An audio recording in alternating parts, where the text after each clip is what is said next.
What really went on at the Montauk Project? Were humans working alongside aliens from Orion to develop time travel technology? Did Nazi-funded researchers select the future you and I are living today? Or did a bunch of creepy pedos make up an elaborate tale to cover up their disgusting secret? Join us as we explore all of these extremely viable options. You're listening to Creep It Real, and today we close our coverage of the Montauk Project.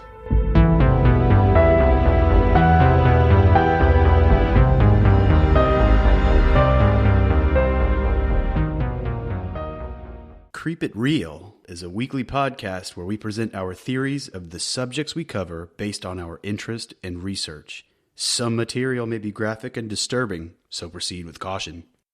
Yeah, like if I had something sweet to give away. I know. I'm like, I don't have it. I'll give you a plant. Potted plant. I'll give you $7. I'll send you a $7 gift card and a potted plant. Yeah. Hey, everybody. We're back this week with part 2 of the Montauk Project, and we have some new information to blow your mind even further than it already has been. That's right. I heard some people tell me that they were really freaked out by this. Nothing to freak out about. I mean, I think we're all pretty safe from mind control, unless you willingly volunteer, but... The weather experiment, my brother is like, I knew it. I knew it. So I'm like, okay, well...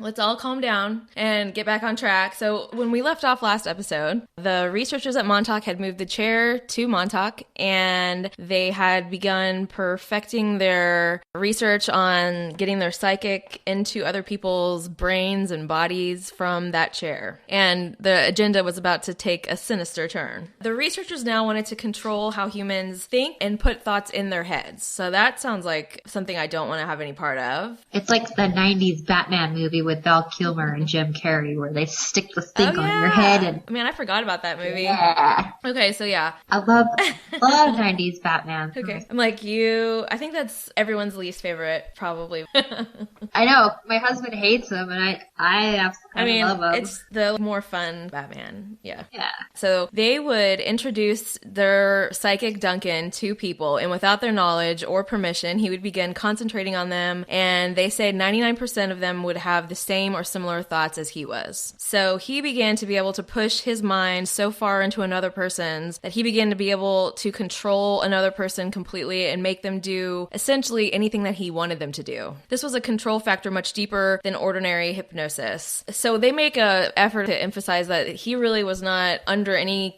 control of his own. He was actually being controlled by the researchers who had essentially taken over his body to get him to do what they wanted him to do with his skills. So through Duncan and the equipment and the Montauk transmitter, the scientists could actually load information, programs, and commands into an individual's mind, making Duncan's thoughts the individual's thoughts. So the individual could then be made to do something that they wouldn't ordinarily do, and this was the beginning of the mind control aspect of the Montauk Project.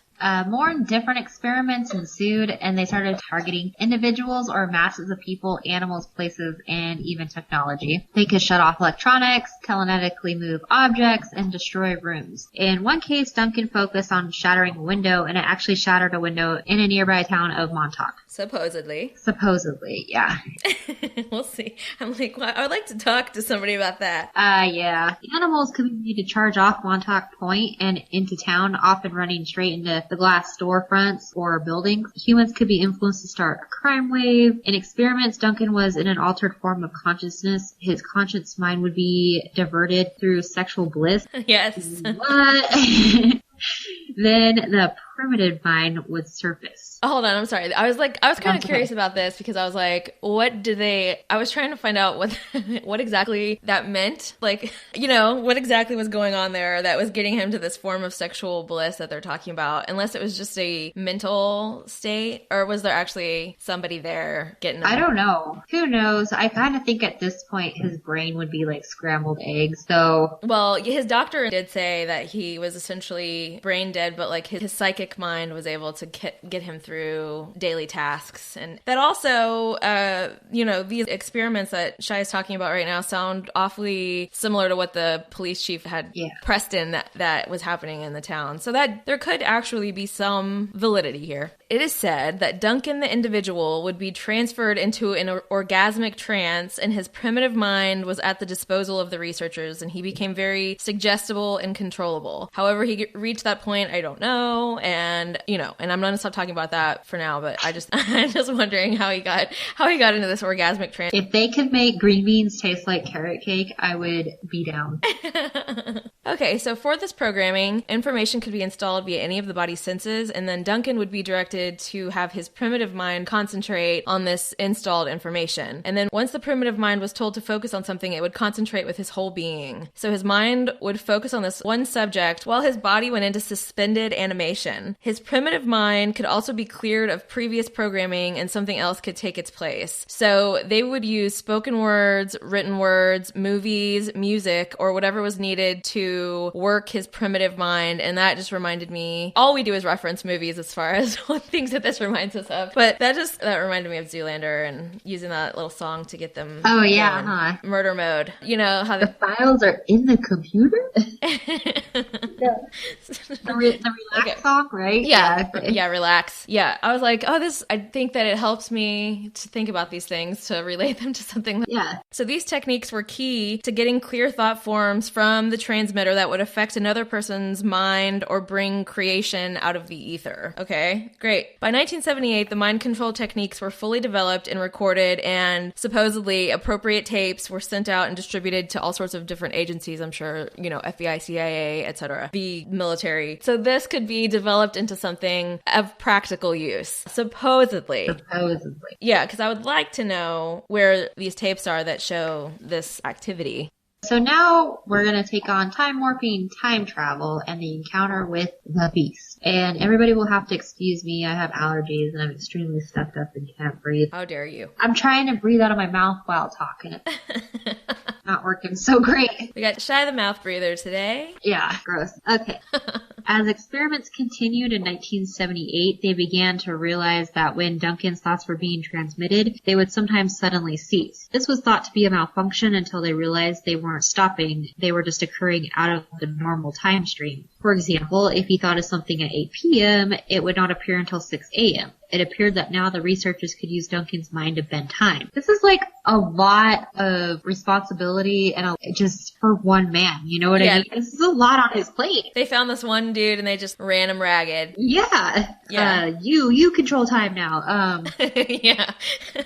So they began eagerly researching this phenomena. They were all required to attend the Sigma conferences, which were on the subject of time function, and they were there to get a better understanding of how time works. They were told that they had to optimize the use of the transmitter for time manipulation. So they were not using the transmitter to its full capacity. Yeah. So the equipment they had was strong enough, but wasn't being used to full power, like Ashley just said. The antenna they were using was giving them a side effect of time warping, but they needed a stronger antenna that was better at creating time potentials. So after several conferences and speaking with many experts, they realized the frequency used just wasn't working. They had to learn further about the delta time function or time changing function. So here's where it takes a kind of an interesting turn. It said that the researchers received a suggestion to use the Orion delta antenna, which the persistent rumor was that the Orions had given the technology knowing that they were close to achieving their task, and for some reason they had their own agenda for assisting them. So the Orion Delta T was a huge octahedral antenna, and it was placed underground. The Montauk chair was then placed under the transmitter that was on the roof and over the Orion Delta T that was underground. And with all the components arranged this way, time disturbances and distortions resulted. So the basic techniques were the same as that were employed in the Philadelphia experiment, but it was like an upgraded rainbow project that was much more controllable due to the arrangement that they had between all of this equipment. Like the time experiment on the ship that we had talked about last episode, but not quite the same. It was just upgraded and under more control. In addition to the Delta T, there are two other components of this that we need to understand. We last episode discussed zero time slightly, but zero time is outside the realm of our normal three-dimensional universe, and it would be considered senior to the created world as zero time existed before our world did. So zero time is our basic connection to the universe here on Earth. That's our basic connection to the universe. And as our universe rotates, it rotates around zero time, but our our universe is not the only one rotating around this zero time. So every universe out there has a 0 point, and all the universe's 0 points coincide and they never move. And visual to help you kind of imagine this a little bit better might be a merry-go-round that revolves around a central booth, and the man inside that booth would represent zero time. And in addition to the merry-go-round that you're on, there are also multiple levels of other merry-go-rounds going around that same booth, and all controlled by that man in the central booth, but they're at different levels. They're all controlled by that one central booth, and that is how our universe has a 0 point that relates to all the other universes' 0 points. So this is like so very Rick and Morty. Well, I mean, which is fine. Yeah, Rick and Morty is written by some, smart dudes. Yeah. I think it's a pretty smart show. It's no Eric Andre show, that's for sure. Yeah, the highly intelligent Eric Andre show. Time to deliver a pizza box. You want a hit of this ranch, dude? Okay, so it definitely is very Rick and Morty. And, probably I'm decided all of this is true. Every last bit of it.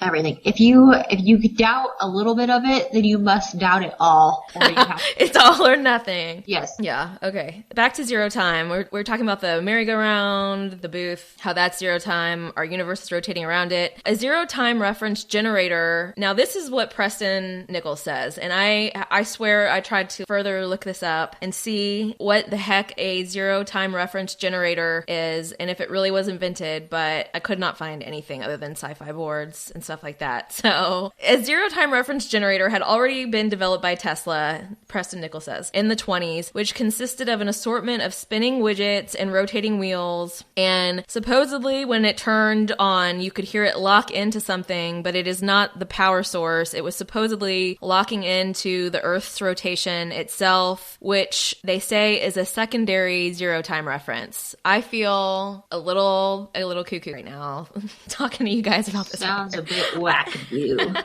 So I really tried to look that up. I am not a scientist, but I tried and it really pulled up just about nothing. There are a lot of opinions going either way about Tesla, period, and what he invented or did not invent and whatever. So it's thought that it locked into the Earth's rotation itself, secondary zero time reference. It is secondary because the Earth's rotation is inertially related to the solar system, which is inertially related to the galaxy, and on down to the universe, which is what is rotating around the zero time point. So, ooh man, that's some stuff right there you can read about.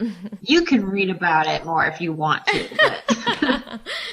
And now we're going to talk about white noise. And white noise, I'm sure we all know what white noise is, but white noise is the impulse that is at every frequency at the same time. So like when you tune your radio, you hear white noise in between stations. White noise can be thought of as the glue that makes the whole operation work at the Montauk Project. It was basically what made the whole transmitter system coherent. This Sage transmitter that they had built was able to switch quickly from one frequency to another, which we talked about last episode, was a way that they were able to manipulate time. So they were quickly able to switch frequencies with this super, super high power transmitter and signal. And the whole purpose of the setup was to make the psychic's transmissions time coherent so that they could actually tap into specific points in time. And their goal was to travel back to 1943, the USS Eldridge, and connect to that ship that they used for the Philadelphia experiment. So Shai's over here really giving some looks. If you can see her face right now. It's just all like, the only way to explain this is, like I said, either you're in it or you're not. Let's remember that Duncan had been on the USS Eldridge and had jumped off the ship into zero time. This zero time reference had apparently not left him all these years later, as evidenced with his time bending, manifesting things hours after focusing on them. Because he would manifest stuff late. I'm like, maybe he just sucked. Maybe his mind just hurt. But they're saying he was actually time bending because of his connection to the ship that he had, or whatever, 1943. Yeah, maybe he was just delayed from all the weird experiments they were conducting on him. Maybe. Duncan would start sitting in the chair and would be directed to focus on an opening in time from current 1980 to 1990. At this point, a hole or time portal would appear right before the delta antenna that you could walk through from 1980 into 1990. This was an actual opening you could look into. It looked like a circular corridor with a light at the end. And I think this is pretty easy to imagine in your mind because we've all seen movies where it kind of does this. So this is a little easier to understand. It was very sci-fi-esque.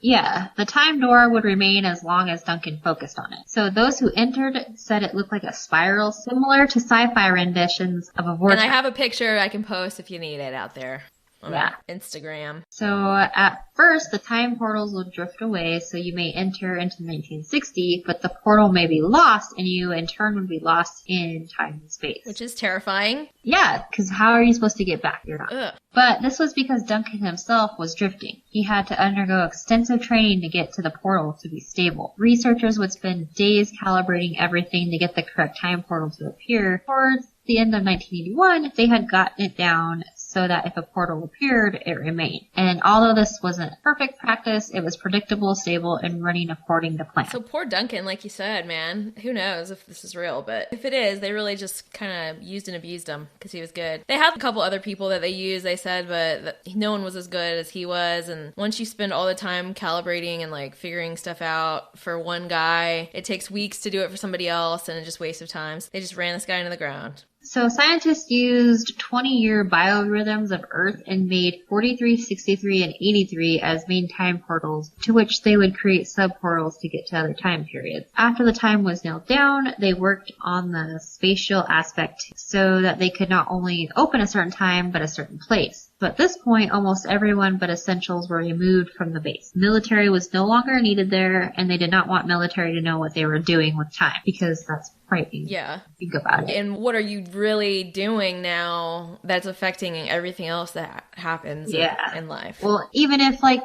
they're not really opening time portals, what are you doing that's so secretive, you know? Yeah, something. The base operated on a need-to-know basis. Preston says he knew something weird was going on, but didn't quite know what. Old technicians were gone, and new tech crew brought in. A project was now being called Phoenix 3, which went on into 1983. Oh, so it sounds like they're getting a little bit creepy on us. And Preston apparently at this time was supposedly still working there, and he said that basically you don't know anything about what's going on. You're just doing a specific task they tell you to do. So that's not a little frightening at all.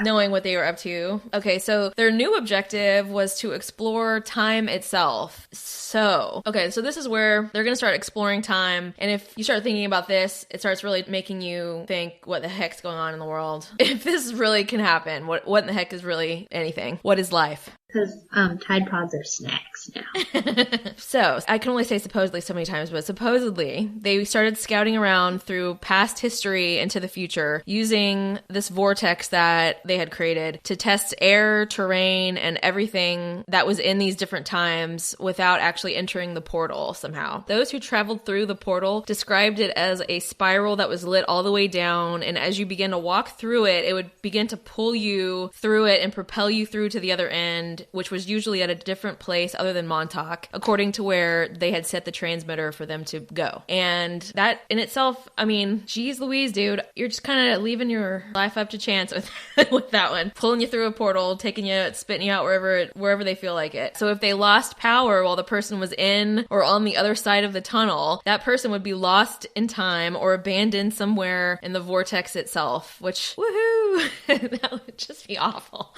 That kind of brings to mind on, which I don't think you've seen it, but here I'm going to reference another movie, on Interstellar, when he goes through this black hole and he ends up spit out where he can see all these different times of his life, and they were all going on at the same time. And anyway, something that he had thought was like a ghost at one point, where some books got pushed off a shelf, it was actually him pushing them from where he was right there. Weird. And so doing all of this Montauk research, that has been really in my head. After seeing that movie, I've been like, is time all going on at the same time? Like, are we, like, is 1963 and 1943 and 2017? That's what that Preston Nichols man was saying in one of those interviews I was watching. He was speaking about how, like, time is pretty much infinite, of course, but how 1890s France is happening now. Yeah. Just in a different dimension. dimension. Exactly. So when you think about it, I mean, does it make sense? Not really, but kind of. But kind of. Like any more than anything else. I don't know, man. It is kind of mind blowing. But I do remember when I learned about string theory, I remember thinking, oh my gosh, this could be the answer to so many strange occurrences that go on in the world, because there could be other dimensions that somehow overlap with ours for a brief moment, or there's like some sort of portal, something, and then it's a quote-unquote ghost, when really it's maybe this same thing that's going on 50 years ago, but you know what I mean? In the same exact spot, but not... I know there are other weird situations that can't be explained, but the time thing... I'm sorry, you were about to say something and I went on a real tangent. The guy was sort of making sense, and then when you get further into the interview, he starts talking about how he was working side by side with the Greys, which is an alien race, and how he was getting them drunk off of Lysol and Clorox. And he kind of lost all credibility with me after that. And I was like, alright, no, never mind. Oh, are you talking about Duncan now? Maybe you are. Are the Greys the people that live in this portal area, or what? Yeah, pretty, like, the Greys are just really, like, just a race of aliens who seem to be the more friendly ones and the ones more willing to work with humans and work closely side by side to advance technology and science. Okay. Whereas you get, like, your lizard people that are more aggressive. Okay. And I don't know why I know a bunch about this. Oh, it's good that you do. So, yeah. Well, I've heard Henry talk about the Greys before, so yeah. He references the Greys a lot. So I was like, is that in the portal? So, okay, let's get back to the story here. Okay. Well, it is. We were kind of on the story anyway. Yeah. For most of it. Okay, so yeah, like I said, someone would be lost in time or abandoned in the vortex if they lost power, or if Duncan had a brain fart or whatever. And then when someone was lost, it was usually caused by a glitch in hyperspace, which is space that exceeds the boundaries of our 3 dimensions. Although many were lost, the scientists did not do this purposely or deliberately, he claims. He said that 3/4 of the way through the tunnel, you would lose your energy and you would begin to take on a higher state of consciousness, an out-of-body experience, and they referred to this as full out. So he says that it was routine for them to grab a homeless person or a wino off the street, sober them up for a week, and then put them in the tunnel. If they're doing that, I really don't know how they weren't deliberately harming people, but they would have these people give them a full report upon their return, but he says that many did not come back, and it is not known how many people were lost in space and time, whenever, wherever, however, they just were. Which, how many, it depends on how many people you're actually trying to say, because I read he was talking about like thousands and thousands of people, and I'm like, how are you going to get thousands and thousands of people lost in time without anyone noticing that part of it? Well, yeah, and what you're saying is like their actual physical body would be lost in space. Yes. In time. Yeah, thousands of people lost in space, like just bodies, full-on human beings. They're claiming thousands, like almost think he said 10,000. And I was like, 10,000 people? Maybe even 5,000 seems exorbitant, because I just don't know, are there that many people who don't have any connections to anyone else that you're going to be able to just snatch up? Unless we're talking just disappearances and you're attributing them all to the Montauk Project during that time. I don't know. Seems like a high number. Yeah. They began to hook the people going through the tunnel up to radio and video equipment, and as long as the signal was maintained, they had video of what these people were experiencing, supposedly. So he says that they had an extensive video library of these experiences. I wonder if any of these videos ever got out to the public, you know. So in addition to the homeless people and winos, the researchers, for some reason, also used children. They had a group of kids that they would use as recruiters, and they would go out and bring other children back. Now, Preston says they were all blonde, blue-eyed, tall, and male, which fits the Aryan stereotype for the whole Nazi theory that they have, because he says there are persistent rumors that the Nazis were still controlling these experiments back when this Montauk Project was going on in the 80s. What would it matter anyway if there was risk of them not even coming back? I don't really understand. What would it matter? Well, I guess it just depends on what the heck they were supposedly doing. I guess, yeah. With why they wanted them, or because the other thing he was saying was they were all about, they had either just finished going through puberty or they were going through puberty. I'm like, was this Montauk Project actually just a child sex ring? They would know. Like, I remember one of the psychologists on staff was using this as just one huge elaborate way to fulfill his pedo grossness sexual fantasies. Oh my gosh. I actually did hear that, and they didn't go extensively into it, but they were saying it was just this way to abuse these people, and that's why so many people would have these repressed memories just pop up, like, oh my god, I was here, and then they would have to go get therapy, and they were like, oh god, like I was abused, you know? Yeah. Because psychologically, if something this traumatic happens to you, a lot of times your brain goes into this defense mode where it just like blocks everything out. Yeah, that's definitely true. Well, we could have just realized that this all was we solved the Montauk. This Montauk Project was actually something terribly different than what I thought. Well, if this is this is definitely something sinister and elaborate. But, I mean, we've read stories about certain child sex rings. Yeah. You know what I mean? Like, this isn't so out of line because we've read so many stories about certain organizations and affiliations that go to these lengths to fulfill these creepy, awful, terrible things, and they cover it up with this insane stories. Yeah. So who really knows? Because I do remember that. The kids were age 9 to 18 tops. Some of the kids came back, some didn't, and that's really the end of that. So he claims there were thousands of kids that were lost to this, but we'll see. We'll see. I don't know how we'll see. But they could have been, what if they were just killing these kids? I'm telling you, like, what if they just used them and abused them till they were... I mean, because I'm sorry, but the specifics of the children is so strange to me. That's the weird. way that they wanted them to look. Right, if that's true. Right, okay. So what info is available is that they sent every recruit to the future to 6037 AD. And it is said that everything was stationary and it was like a dreamlike state with no signs of life. Does that help anyone make a good guess if you haven't already figured out the television show that we were referencing last week? Does that give you any clue? So what was reported time and again was that there was a city in ruins. There was a square directly in the center of the city with a gold horse on a pedestal. And there were inscriptions on the pedestal, and each recruit was sent to interpret what that said and to report it back to them. What in the hell? I'm sorry, but like, what is going on? What is going on right now? Someone involved said that the horse was used to test the powers of observation of the recruits, and it was also used as a point of reference for them. But I just think that is really weird. Yeah. That just sounds like such a bizarre detail. And it is not known exactly what the purpose was with these time travel experiments, but they did do a lot, he says, they did do a lot of work with World War I and World War II. They were taking pictures, documenting, this also makes me think, well, if the Nazis were running this experiment and they were going back to World War II, and would they not have just won instead of lost? Exactly. I don't know. Yeah, they would have done something seriously, so who knows? Anyway, they created secondary vortexes, which unlike the main vortex, which was physical, these were just energetic vortexes that they could manipulate to be transmitted to a television for viewing. So he's saying that they created these other secondary vortexes where they just kind of tuned them into TV, where they would all just watch these other times like a television. Okay, moving on.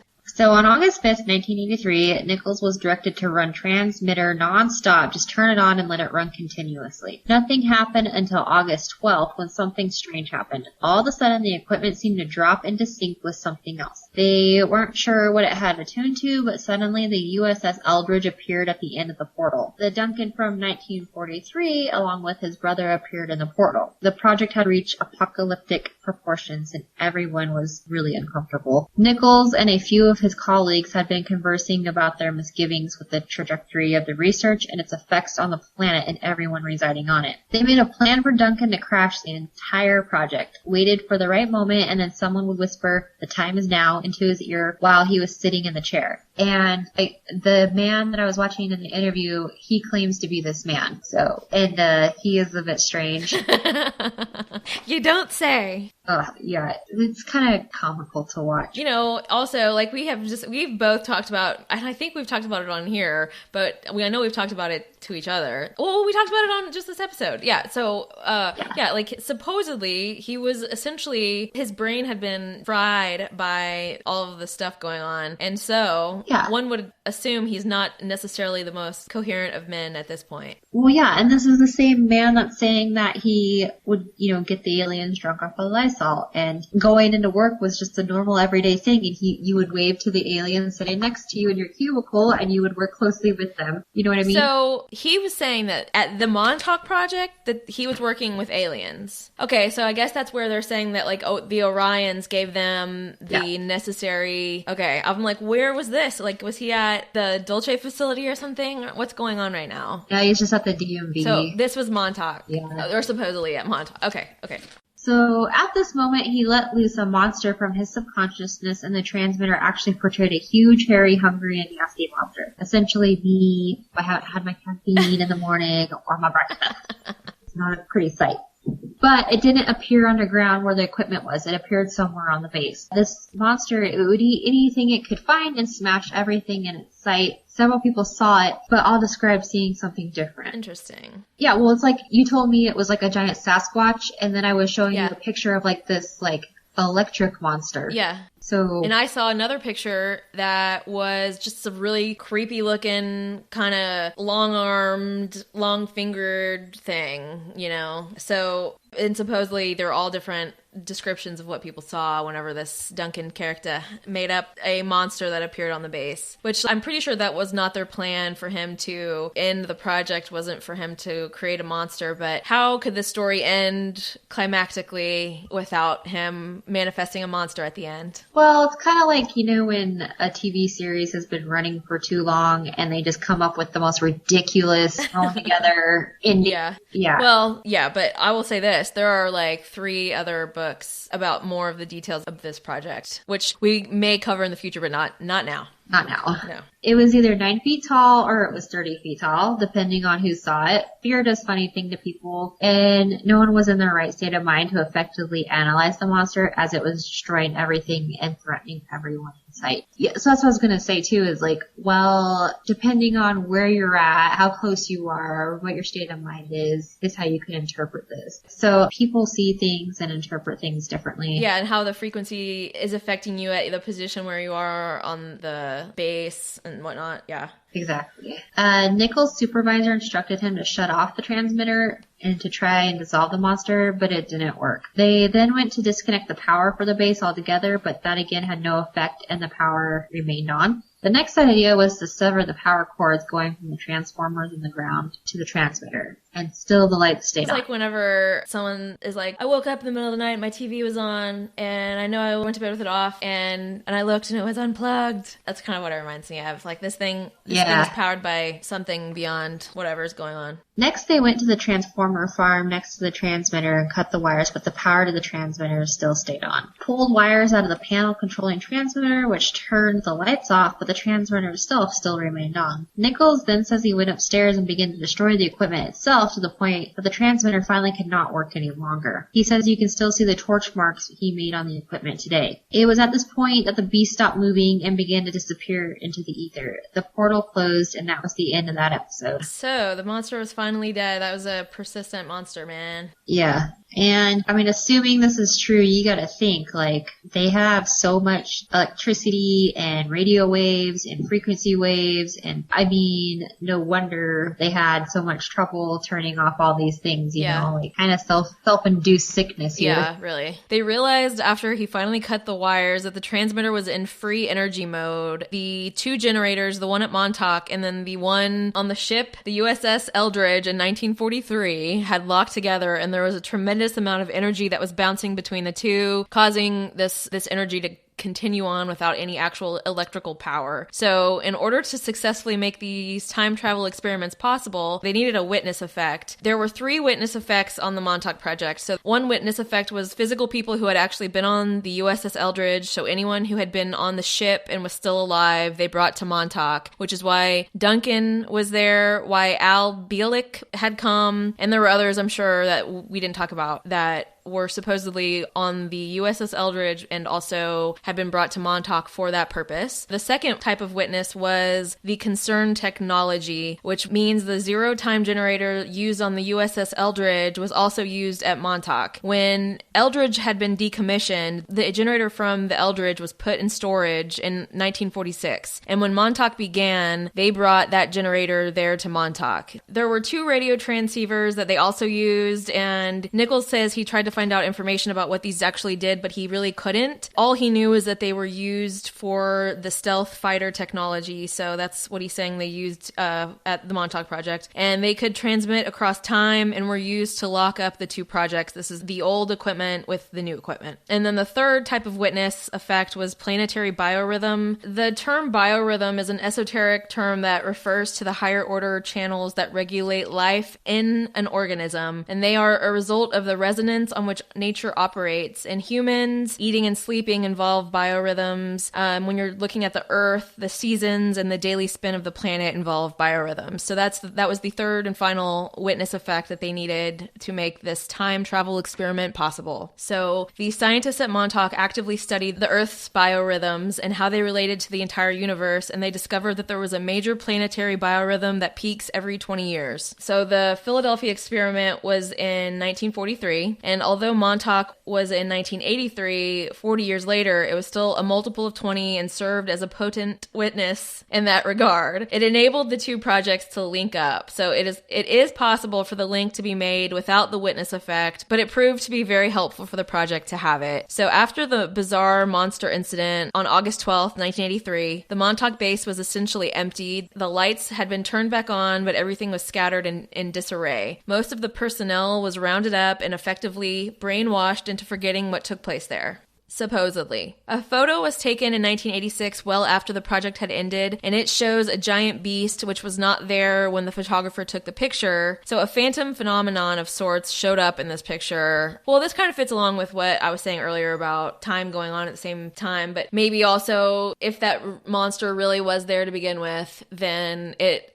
had enough energy to kind of imprint itself in the timeline or something, and the camera was able to pick it up. Who knows? The picture was taken just above an underground bunker, which the legend states the beast demolished this bunker back in 1983. Where's the evidence of this, I would like to say. So we can't find the picture No, anywhere? the original print appeared to show a snout, eyes, mouth when magnified, but I think like the picture that's in the book at least is a copy of it where you can't really see anything. Oh, okay. That's fairly convenient. How convenient. Yeah. So time can be considered a hypnotic pulse that we all adhere to. So if someone is able to manipulate a change in time, they are also manipulating our subconscious considerations and experiences. Therefore, if time were changed, one wouldn't necessarily recognize it, which I think that is understandable. Yeah, I get that. Right. So while it's possible that they traveled back in time and changed something that changed the whole outcome of time as we know it, we wouldn't really ever recognize it, you know? So we are all affected by time. We all live with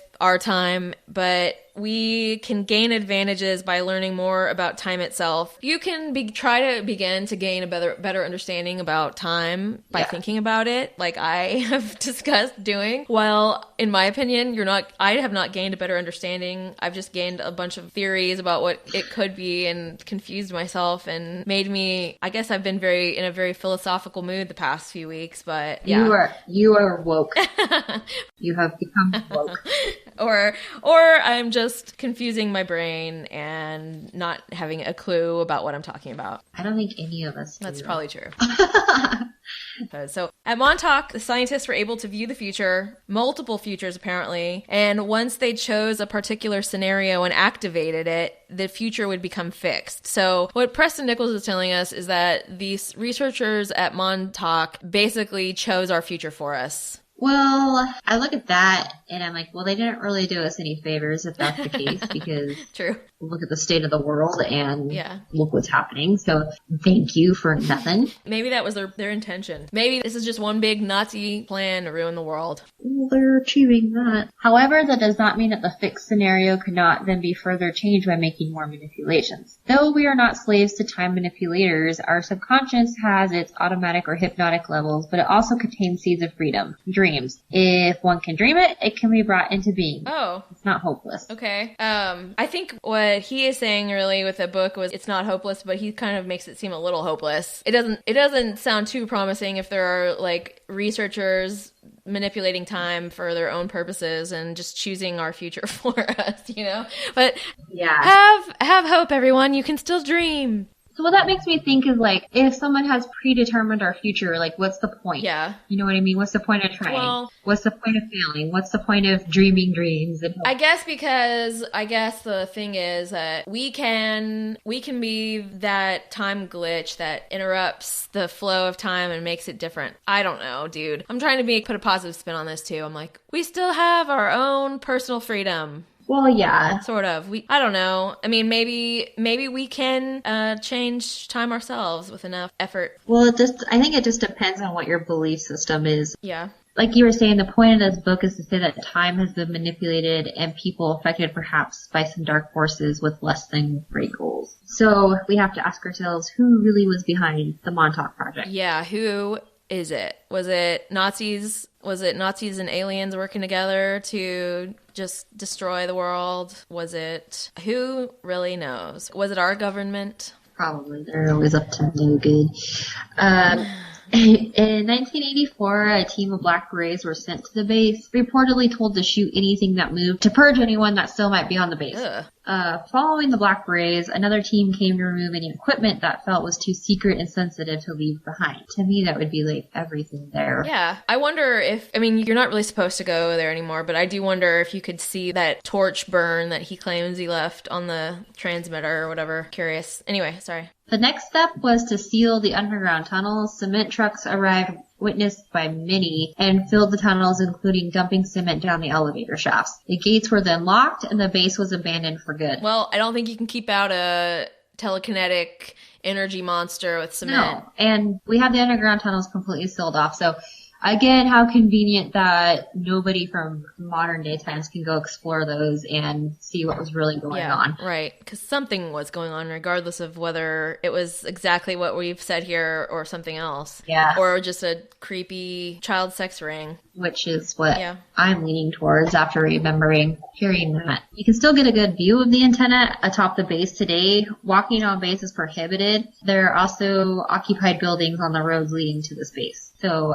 At this time, Camp Hero has been donated to New York State as a park. While there are peculiar political arrangements to this day concerning the base, it is in a state of disrepair and dangerous to enter for that reason. So Preston Nichols is trying to tell you, any of you out there, I guess I'll tell you too, if you go to the base, proceed with caution. It's supposedly just dangerous for safety reasons as far as like crumbling and I don't know what else, but probably radiation.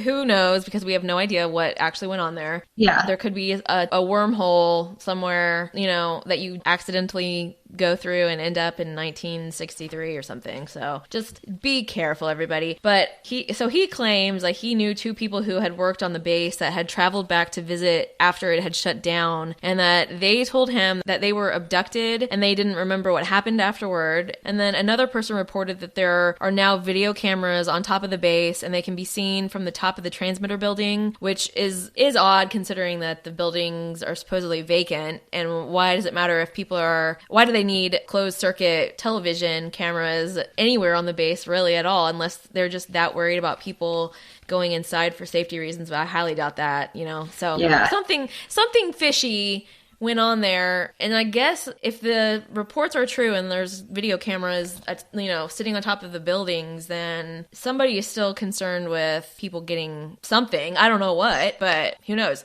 Who knows? I think just people snooping around. I mean, maybe there's leftover reports, or maybe it's some sort of videos they missed or documents or something, and they just don't want to risk anybody getting a hold of any of this information. Well, at the beginning of the book, before Preston Nichols supposedly realized that he had worked on it, he had gone with his friend, like we had spoken about last episode, and he was actually wanting to purchase some of the equipment that was left there because it was like, I guess, in decent enough condition, and it was stuff that he used in his engineering stuff that he would do and his psychic research and whatnot. And he got in touch with some guy, and like that guy was willing to sell, I guess, anything to him that he wanted to buy. And then at the end of the book, we didn't really include it in this story here, but he gets in touch with this guy who has like some very it was some of the equipment that was used on the Montauk Project, and almost like they were black market selling it or something. And it ended up being Dr. von Neumann, who had worked on the project with him at Montauk, and he was going under a different name and actually supposedly didn't even remember who he actually was, but they had brainwashed him into thinking he had done some other job with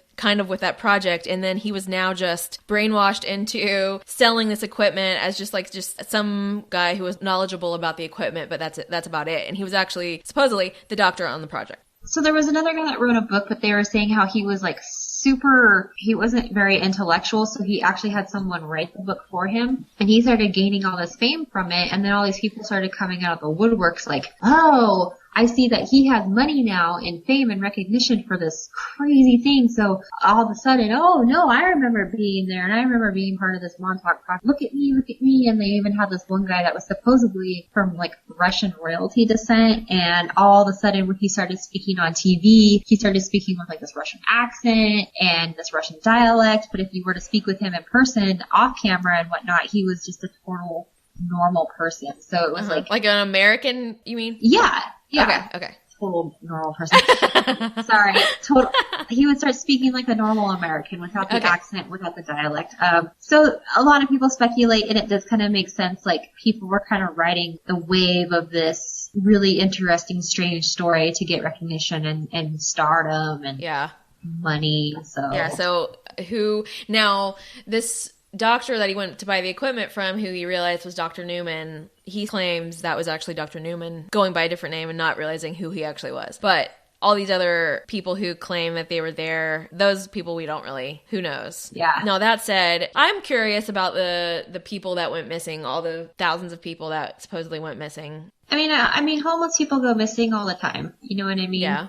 But are there like thousands upon thousands of them in the area? I wonder that they could even use. I mean, it just seems unlikely. That would like be like a lot of people really pouring into that building on a daily basis. Yeah. So anyway, any other things you want to discuss? Just that it was mentally taxing because it leaves you because in some parts you're like, yeah, this makes sense. And then in other parts you're like, but this is so ridiculous and absolutely absurd. And so I don't know. Yeah, it's hard to... I think definitely the government and these individuals could have been up to something, and they were definitely trying to manipulate time because, I mean, especially if the Nazis were behind it, why wouldn't they want to go back in time and make things to work out more in their advantage? Yeah, not that... But it didn't happen. Yeah, not that clearly it happened. So then it makes me wonder, are you really not able to change time too much? Or are you lying about doing it to begin with? And though I will say that I did learn that quartz crystal, per the last episode, quartz crystal does have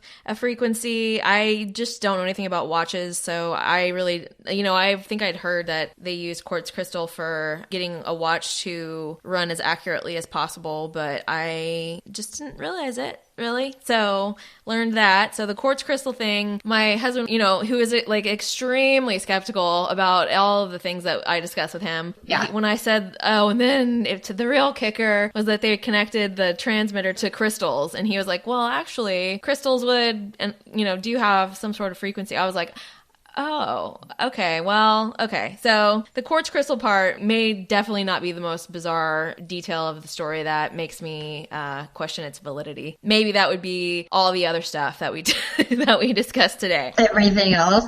Yeah.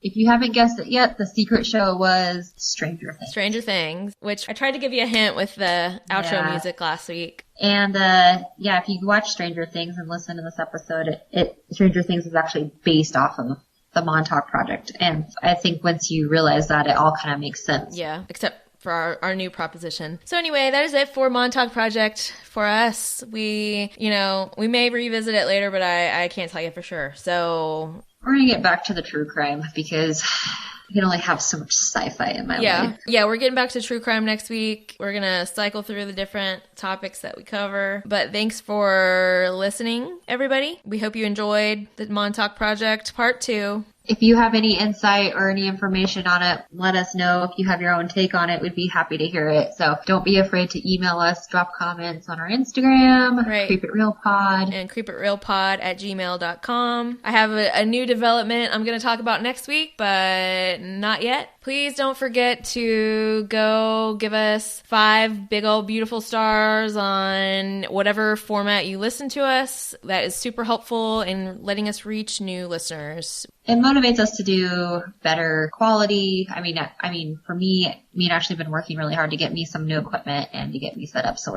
yeah, it's happening. It's happening. So yeah, we're trying to improve in all the ways that we can every episode, and it's really just going to help more and more the more people tune in. So please don't be shy and give us some stars. Exactly. Well, everyone have a great rest of your week. We'll be back next week and we will talk to you then. Creep it real out there. Bye. Bye.